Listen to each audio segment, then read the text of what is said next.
Hello everyone, welcome back to your physics concept class, and today we shall discuss about the centripetal force.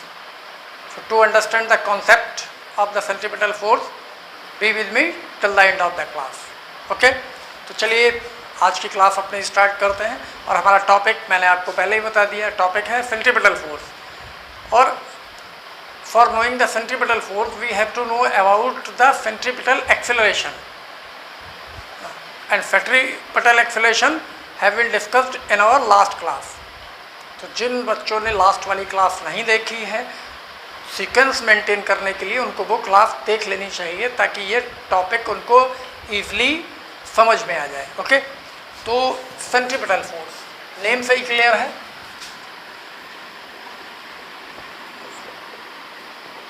Centripetal force तो मैं बताता हूँ ये actually होगा कहाँ।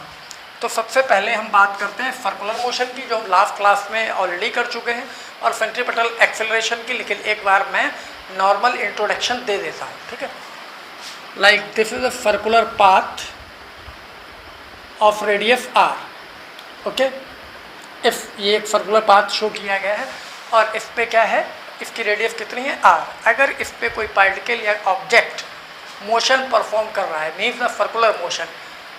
और कौन सा circular motion? Uniform circular motion. तो लास्ट क्लास में बता चुका हूँ कि यूनिफॉर्म होते हुए इसका स्पीड का मैग्नीट्यूड तो कांस्टेंट रहेगा, but due to the change in direction velocity continue change होती रहेगी। और according to the definition of acceleration the rate of change of velocity is called acceleration. तो मीन्स यूनिफॉर्म सर्कुलर मोशन जब कोई भी particle या object करता है तो उसमें एक एक्सेलरेशन प्रेजेंट होता है।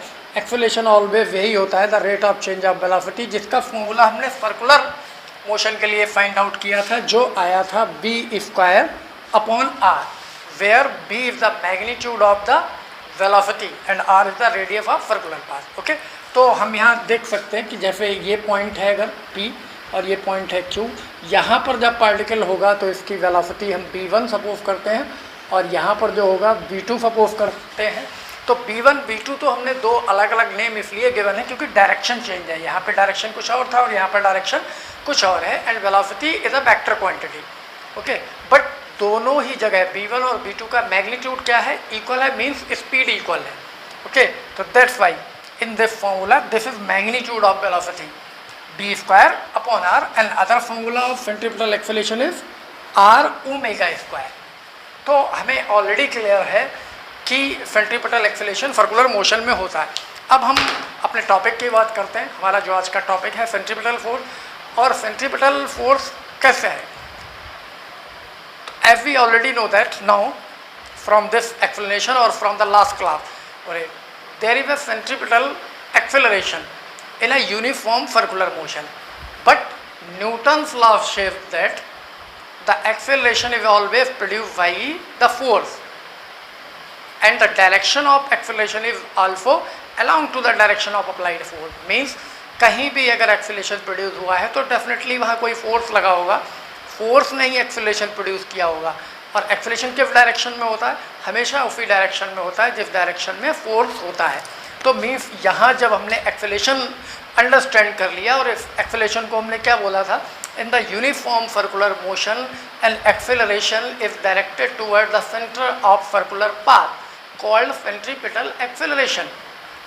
तो इसका मतलब यहाँ पे एक फोर्स भी होगा और जिसका डायरेक्शन भी इधर ही होगा, किधर, जिधर सेंट्रीपिटल एक्सेलरेशन का है उसी को हम नेम देंगे सेंट्रीपिटल फोर्स। ओके, तो जो डायरेक्शन सेंट्रीपिटल एक्सेलरेशन का है वही डायरेक्शन एक फोर्स का होना चाहिए।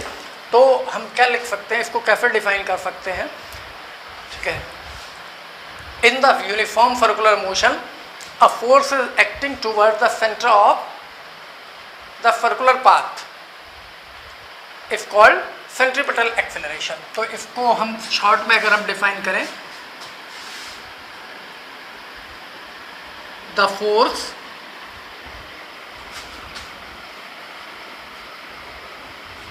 towards the center of circular path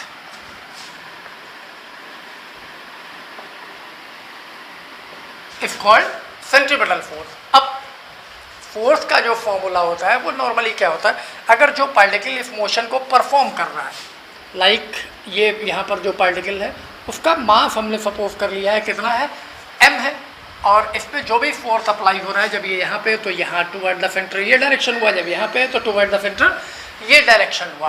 तो force is always given by the product of mass and acceleration, that is the rate of change of linear momentum. तो force को हम कैसे डिफाइन करते हैं, कोई भी फोर्स हो, this is delta P upon delta T according to Newton second law, the rate of change of linear momentum. और इसी को जब हम सॉल्व आउट करते हैं हमारे पास आ जाता है मास इनटू एक्सेलरेशन, क्योंकि रीज़न वही है, डेल्टा पी को अगर हम ओपन करते हैं तो it should be m delta v upon delta T, that is m, and delta v upon delta T, and delta b upon delta T is acceleration. So we have the formula F equals to ma from this law, the rate of change of linear momentum. Okay, तो इस force का formula क्या होगा, तो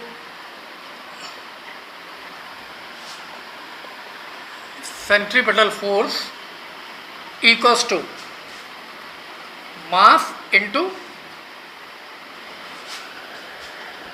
centripetal acceleration, ये होना चाहिए इसका फॉर्मूला। तो इस फॉर्मूले में अगर हम वैल्यू डालें तो हमें पता है because centripetal acceleration is given by B square upon R, ये इसका फॉर्मूला होता है। तो सेंट्रीपिटल फोर्स क्या हो जाएगा, हेंस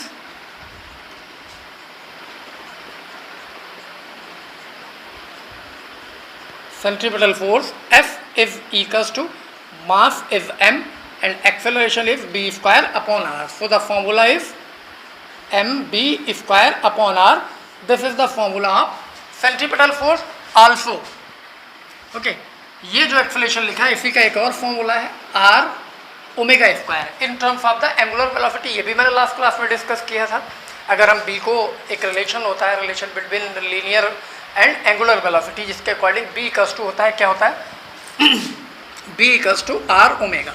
अगर इस फॉर्मूले में हम b की वैल्यू रिप्लेस करें तो it should be r square omega square, 1r is cancel है, the remaining term is r omega square. तो another formula also we can write the centripetal force in this term m r omega square. Okay, ये इसका दूसरा formula हो गया। और अगर इस सर्कुलर पाथ को कंप्लीट करने में t टाइम लगता है पार्टिकल को, तो ये क्या होगा, टाइम ऑफ रेवोल्यूशन। उसके टर्म में अगर हम लिखना चाहें तो because omega is given by 2 pi upon T. Angular velocity का क्या मतलब है, angle divided by the time.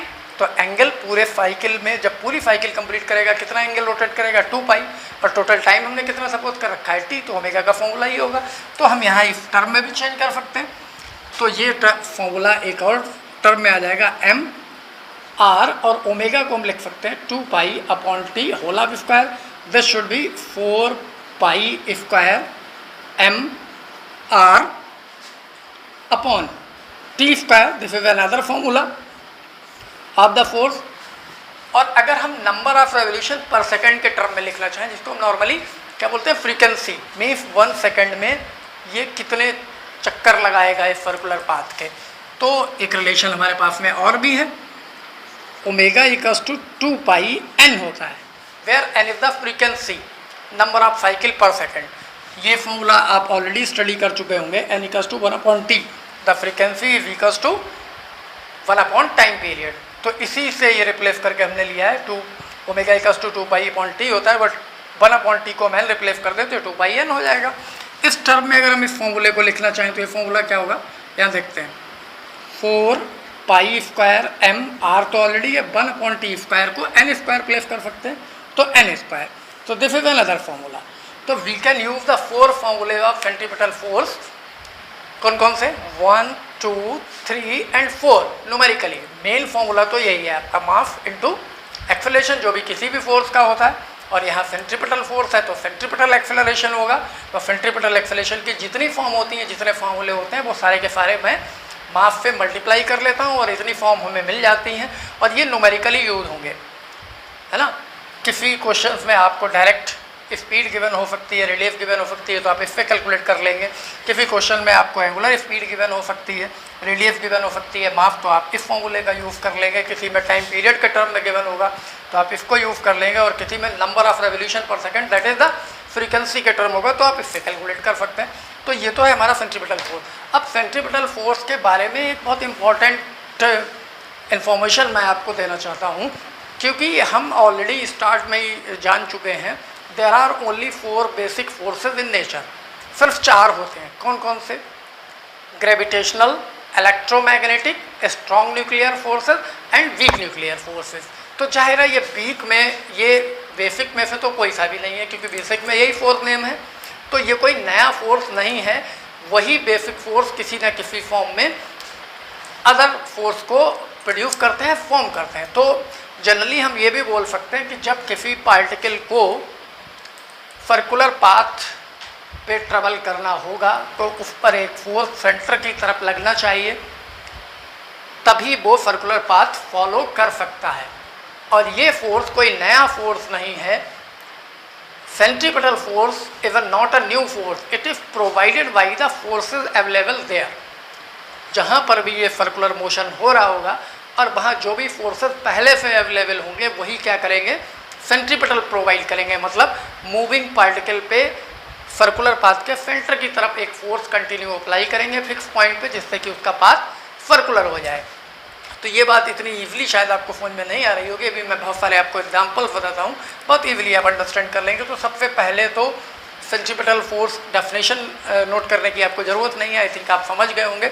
और वेरी शॉर्ट में आप ये बोल सकते हैं, in the uniform circular motion और in the circular motion a force is a particle is acted upon by a force directed toward the center of circular path is called centripetal force। means circular motion में कोई भी particle जब circular motion करता है, circular motion में object पे circular path के center की तरफ लगने वाला force centripetal होता है। that's all, okay?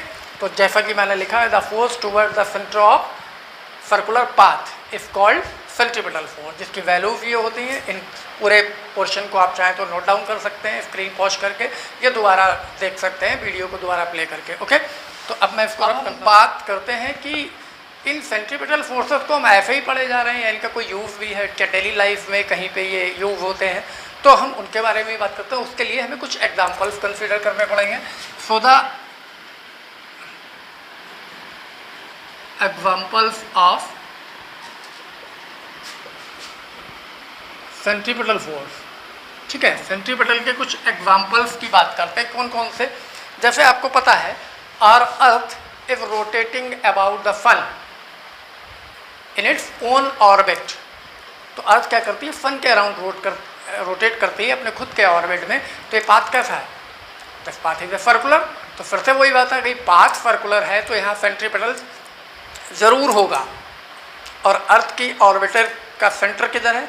Toward the सन। अर्थ कैसे रोटेट करती है? लाइक दिस इज अ सन, इसके अबाउट अर्थ का रोटेशन है, ठीक है? इन अ सर्कुलर पाथ ये अर्थ रोटेट कर रही है, हमारी अर्थ है, और ये है सन से अर्थ के बीच की डिस्टेंस, ठीक है? जो आप लोग को शायद पता है कितनी होती है। मीन डिस्टेंस हम लिखते हैं 1 एस्ट्रोनॉमिकल यूनिट, ठीक है? 1 astronomical unit is the mean distance between the sun and earth. तो ये इस रेडियस के ऑर्बिट में रिवॉल्व कर रही है। पाथ कैसा है? सर्कुलर है। तो डेफिनेटली एक फोर्स अर्थ पर सन की तरफ लग रहा होगा, क्योंकि सन क्या है? इस ऑर्बिट का सेंटर है। तो ये कौन सा फोर्स होगा? सेंट्रीपिटल। लेकिन इसको मिला कहाँ से? कहाँ से मिलेगा? तो the centripetal force required to the earth to revolve around the sun is provided by the gravitational force between the earth and sun. तो मीन्स अर्थ और सन दोनों में मास है, हमें पता है। इनके बीच में जो ग्रेविटेशनल फोर्स वर्क कर रहा होगा वही क्या करेगा? सेंट्रीपिटल प्रोवाइड कर देगा। तो कंडीशन क्या हुई? अगर हम यहाँ पे लिखते हैं फॉर सन एंड अर्थ, तो एक फर्स्ट एग्जांपल में द ग्रेविटेशनल फोर्स क्या होता है? G(m1 m2)। m1 हम लेते हैं the mass of sun, that is mf। m2 हम लेते हैं mass of earth, that is me upon, अगर इस ऑर्बिट की रेडियस को हम r सपोज करें, ओके, तो this is r square, distance between the masses, okay. मैं यहाँ पर डायग्राम में भी शो कर सकता हूँ। यहाँ पर mf है, सन का मास है, और यहाँ पर me है, अर्थ का मास है। ये क्या करेगा, मिलके ये ग्रेविटेशन क्या करेगा, सेंट्रीपिटल प्रोवाइड करेगा, किसको, अर्थ को। तो यहाँ पर मास किसका होना चाहिए, अर्थ का, me, और अर्थ की अगर ये वेलोसिटी इस पॉइंट पे, जिस पॉइंट पे भी मेजर कर रहे हैं वो v है, तो it should B mv² upon formula is r। Okay, तो यहाँ से अगर हम अर्थ की ऑर्बिटल वेलोसिटी कैलकुलेट करते हैं तो बहुत ईजिली हमें मिल जाती है, हमें पता है। लेकिन यहाँ पर हम ऑर्बिटल वेलोसिटी कैलकुलेट नहीं कर रहे हैं, यहाँ सिर्फ हम सेंट्रीपिटल के एग्जाम्पल को डिस्कस कर रहे हैं, ठीक है। तो जैसे कि ये किस कंडीशन के लिए है, motion of earth around the sun, okay, ये इस कंडीशन के लिए। अब दूसरी कंडीशन की बात करते हैं, दूसरा एग्जांपल कौन सा हम यूज़ कर सकते हैं। आपको पता है कि किसी भी जब हम एटम को डिस्कस करते हैं तो एटम में क्या है, एक तो इनसाइड न्यूक्लियस होता है जिसमें कौन सा चार्ज होता है, पॉजिटिव, क्योंकि फिर protons and neutrons are there, neutrons are electrically neutral and proton has the positive charge. तो थोड़ा सा बड़ा बनाता हूँ उस डायग्राम को, like this is the nucleus, और न्यूक्लियस पे चार्ज कितना हम सपोज करते हैं, Ze। Z is the atomic number, E is the charge on electron, that is it is equals to the charge on proton। और ये कोई इलेक्ट्रॉन ले लेते हैं जो रिवॉल्व कर रहा है, कैसे पाथ पे रिवॉल्व करेगा, अराउंड दिस सर्कुलर पाथ। ये बात कर रहे हैं हम एटम की, ठीक है। तो एटम में इलेक्ट्रॉन क्या कर रहा है, ये क्या है, इलेक्ट्रॉन है,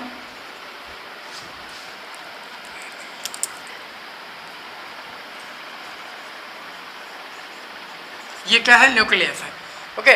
तो न्यूक्लियस और इलेक्ट्रॉन की बात हो रही है, और अगर इस ऑर्बिट की जो रेडियस है जहाँ इलेक्ट्रॉन रिवॉल्व कर रहा है, ये सपोज करते हैं r है, तो यहाँ भी इलेक्ट्रॉन को क्या चाहिए, because electron is revolving around the nucleus in the circular path, और सर्कुलर पाथ में हमें फिर से क्या चाहिए होगा, द सेंट्रीपिटल इज रिक्वायर्ड। और फिर मैं आपको रिपीट करता हूँ, centripetal force is not a new force, it is provided by the forces available there. जहाँ कहीं भी सेंट्रीपिटल की ज़रूरत होती है वहाँ जो पहले से अवेलेबल फोर्स हैं वही सेंट्रीपिटल प्रोवाइड करते हैं। कैसे, अब यहाँ पर कौन सा फोर्स है, तो you know that nucleus is positively charge and electron is negatively charge, तो it means here as two charges, charge on electron and charge on nucleus separated by the distance r which is the radius of orbit। इतनी distance से separate है। तो इस situation में कौन सा law apply होता है, जब दो charge like Q1 and Q2 और एक दूसरे से r डिस्टेंस पे हों तो इनके बीच का जो फोर्स होता है वो कौन सा होता है, इलेक्ट्रोस्टैटिक फोर्सेस देयर। और वो किस फॉर्मूले और किस लॉ के थ्रू फाइंड आउट किया जाता है, by the Coulomb's law. I think you already know that. तो कूलम्स लॉ क्या होता है, F equals to K Q1 Q2 upon r², यही होता है ना पूरा। वहाँ ये जो K है, here K is a constant which is depend upon the medium between the charges, okay. K की स्टैंडर्ड वैल्यू जो हम नोटिस करते हैं तो इस K की वैल्यू है 1/4 pi epsilon not K epsilon not Q1 Q2 upon r², ठीक है। ये फॉर्मूला हम नॉर्मली 10th स्टैंडर्ड पे स्टडी करते हैं और ये हम 12th स्टैंडर्ड पे स्टडी करते हैं। K की एक्चुअल वैल्यू ये होती है उसके अकॉर्डिंग, बट यहाँ हम इस पर जा रहे हैं। तो यहाँ क्या होगा, न्यूक्लियस और इलेक्ट्रॉन की बात करें तो इनके बीच में इलेक्ट्रोस्टैटिक फोर्स कितना लगेगा, यहाँ पे कंडीशन ये होगी Fe इक्वल्स टू Fc। जैसे यहाँ जो कंडीशन थी वो थी Fg means gravitational force is equals to Fc, centripetal था, टेपल था, और यहाँ इलेक्ट्रोस्टैटिक फोर्स सेंट्रीपिटल प्रोवाइड करेगा। तो हम ऐसे भी लिख सकते हैं। तो इलेक्ट्रोस्टैटिक उन दोनों के बीच में क्या होगा, या तो हम K वाला लिखें, ये वाला फॉर्मूला यूज़ करें, या दोनों में से कोई भी, ठीक है। यहाँ फिर अंडरस्टैंड करना है K Q1 का मतलब यहाँ क्या हुआ, Q1 का मतलब है चार्ज ऑन न्यूक्लियस जैसे Ze, और Q2 का मतलब है charge on electron divided by distance square is equals to, अगर इलेक्ट्रॉन का मास me है और इसकी वेलोसिटी v है तो mv² upon r, okay. So we can write here K Ze² upon r² me v² upon r। यहाँ पर ये कंडीशन होगी, the centripetal force mv² upon r is provided by the electrostatic force between the nucleus and the revolving electron, ये इसका दूसरा example हो सकता है। ऐसे ही और भी बहुत सारे एग्जाम्पल हैं। अगर हम किसी स्टोन को, किसी ऑब्जेक्ट को एक स्ट्रिंग में एक हैंड से टाइट करके उसको हैंड से ऐसे पकड़ के हॉरिजॉन्टल सर्किल में या वर्टिकल सर्किल में, ठीक है, फ़र्क इतना हो जाएगा, हॉरिजॉन्टल में हम मोशन को यूनिफॉर्म रख सकते हैं, लेकिन वर्टिकल आते ही ये नॉन यूनिफॉर्म मोशन हो जाएगा, सर्कुलर मोशन। तो जब भी रिवॉल्व मीन्स मीनिंग है सिर्फ सर्कुलर पाथ, जैसे हम सर्कुलर पाथ में रोटेट करेंगे तो हमें अपनी फिंगर को, अपने इस हैंड को अंदर की तरफ एक इसको खींचे रखना होगा, क्योंकि बाहर की तरफ हमें एक force tension in the string लगता हुआ दिखाई दे। तो स्ट्रिंग में जो टेंशन होगा वो टुवर्ड द सेंटर होगा, मीन्स जिधर हम उसको पकड़े हुए हैं। ओके, तो वहाँ भी ये एग्जाम्पल हो सकता है। तो वहाँ सेंट्रीपिटल कौन प्रोवाइड करेगा? जो स्ट्रिंग में टेंशन आपने क्रिएट कर रखा है। फिर से एक बार सुनिए, हमने एक स्ट्रिंग लिया, स्ट्रिंग के एक एंड पे किसी स्टोन या किसी ऑब्जेक्ट को टाइट कर दिया और दूसरे फ्री एंड को हमने पकड़ लिया, फिर हम उसको ऐसे हॉरिजॉन्टल सर्किल में रिवॉल्व करा रहे हैं चारों तरफ, ठीक है। तो यहाँ मैं आपको दिखाता हूँ, लाइक इस तरीके से हम रिवॉल्व करा रहे हैं और हमने स्ट्रिंग को पकड़ रखा है ये। तो जो फिंगर जहाँ से हमने पकड़ रखा है ये होगा सर्कुलर पाथ का सेंटर, और अगर स्ट्रिंग की लेंथ है L, जिस भी स्ट्रिंग के थ्रू हम उसको रोटेट कर रहे हैं, तो यहाँ क्या होगा, यहाँ भी कोई वेलोसिटी होगी, इसका कोई मास होगा जिसको हम रोटेट कर रहे हैं, और ये लेंथ है, ठीक है। और टुवर्ड्स द सेंटर यहाँ पर एक टेंशन वर्क करेगा स्ट्रिंग में, खिंचाव जिसको हम बोलते हैं। तो ये टेंशन क्या करेगा, ये इसको सेंट्रीपिटल प्रोवाइड करेगा। Tension in the string provided the required centripetal force to the revolving particle in the circular path. तो यहाँ पर भी हम कंडीशन यूटिलाइज कर सकते हैं, दिस टेंशन, यहाँ ये ध्यान रखिएगा ये टेंशन है ना कि ये टाइम है, जैसे कि लास्ट को फॉर्मूले में वो टाइम पीरियड था। तो tension equals to mv² upon r, यहाँ ये सिचुएशन होगी। तो इस तरीके से जहाँ कहीं भी डेली लाइफ में हम देखते हैं कि सर्कुलर मोशन हो रहे हैं, तो डेफिनेटली आप समझ जाइए वहाँ एक सेंट्रीपिटल फोर्स प्रेजेंट होगा जो कि उस सर्कुलर पाथ के सेंटर की तरफ होगा, और वो ओरिजिनल फोर्स नहीं है, वो वहाँ पे पहले से कोई फोर्स अवेलेबल होंगे जो उसको प्रोवाइड करेगा। ओके, तो once again I repeat, in the uniform circular motion there is an acceleration directed toward the center due to the change in direction of the velocity, and according to Newton's law the acceleration is always produced by the force, so there should be a force along the same direction of acceleration named as the centripetal force, and it is not a new force, it is provided by the forces available there।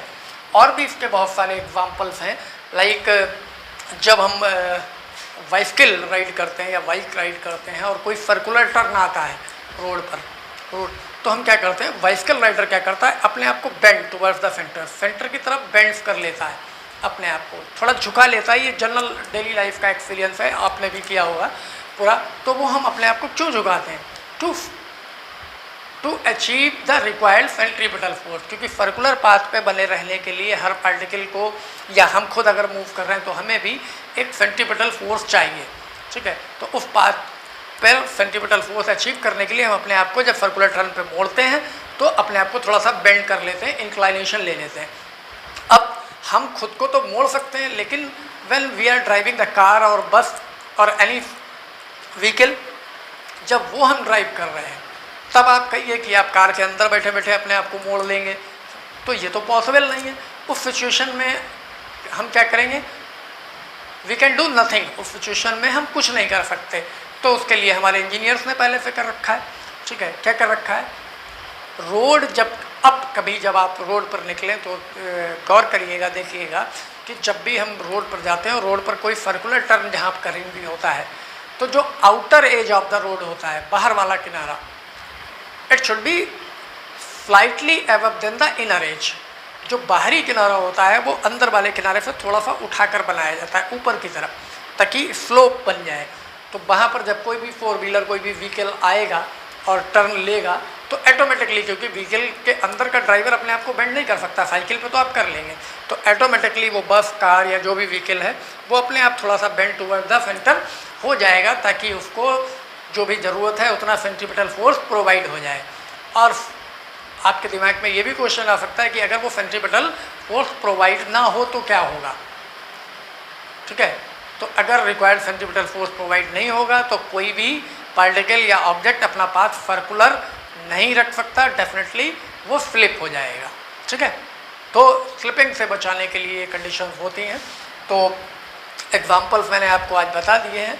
ये bicycle वाले example में एक mathematical expression भी involve होता है कि वो inclination कितना होना चाहिए और कितने इंक्लाइनेशन पर कितनी वेलोसिटी से हमें क्रॉस करना चाहिए ताकि हम सेफली क्रॉस हो जाएं विदाउट स्लिपिंग, या बिना गिरे हुए उसको क्रॉस कर लें। ठीक है, या रोड को कितना बेंड करना चाहिए, कितना स्लोप देना चाहिए। ठीक है, इन सब की कैलकुलेशन मैथमेटिकल एक्सप्रेशन के थ्रू होती है। अपनी नेक्स्ट क्लासेस में हम उसके बारे में भी डिस्कस करेंगे। आज का टॉपिक हमारा सिर्फ introduction of the centripetal force था। तो आई होप आप समझ गए होंगे what is the centripetal force. इतने सारे एग्जाम्पल्स मैंने आपको बता दिए हैं और बाकी जो मैथमेटिकल एग्जाम्पल्स हैं जिनमें हम कुछ कैलकुलेट कर पाएंगे वो मैं आपको नेक्स्ट क्लासेस में बताऊंगा। आज के लिए इतना सफिशिएंट है। So that's all for today. Now we will meet in our next class. Till then, good bye.